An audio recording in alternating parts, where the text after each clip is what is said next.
Genesis chapter 14. Abram's rescue of Lot.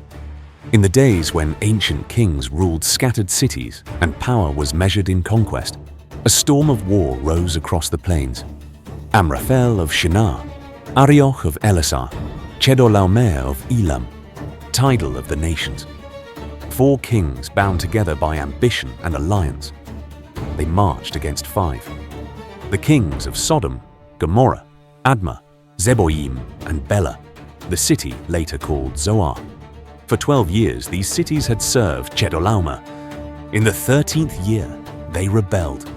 And in the 14th, judgment came.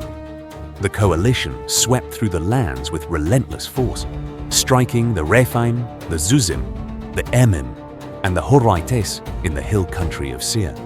They pressed on to the wilderness, to Kadesh, to the territories of the Amalekites and the Amorites. Nothing withstood them. At last, the kings of the valley gathered in the Vale of Siddim, a land marked by pits of bitumen and heavy air. 5 kings against 4. The clash was swift. The armies of Sodom and Gomorrah broke. Some fell among the pits. Others fled to the mountains. The victors claimed the spoils: food, goods, wealth. And among the captives, Lot, nephew of Abram, dwelling in Sodom.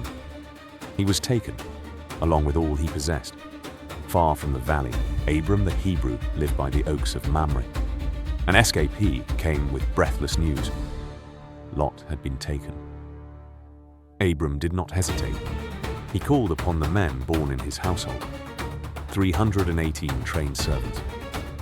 Under the cover of night, he pursued the invaders northward, as far as Dan. Dividing his forces in darkness, he struck. The surprise was decisive. The coalition scattered.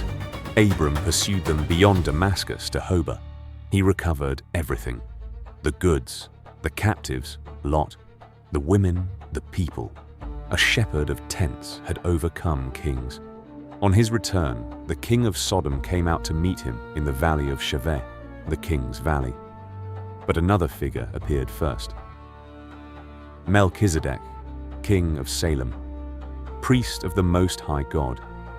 He brought bread and wine. He blessed Abram. Blessed be Abram of the Most High God, possessor of heaven and earth, and blessed be the Most High God, who has delivered your enemies into your hand. And Abram gave him 1/10 of all. Then the king of Sodom spoke. "Give me the people," he said, "and keep the goods for yourself."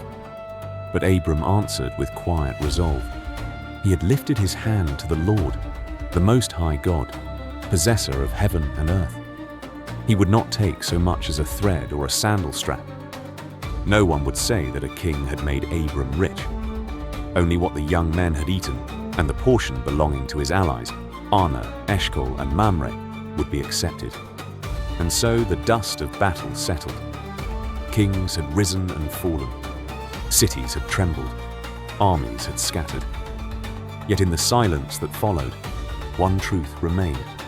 Deliverance does not always come from thrones or empires, but from faithfulness, courage, and a promise carried quietly through history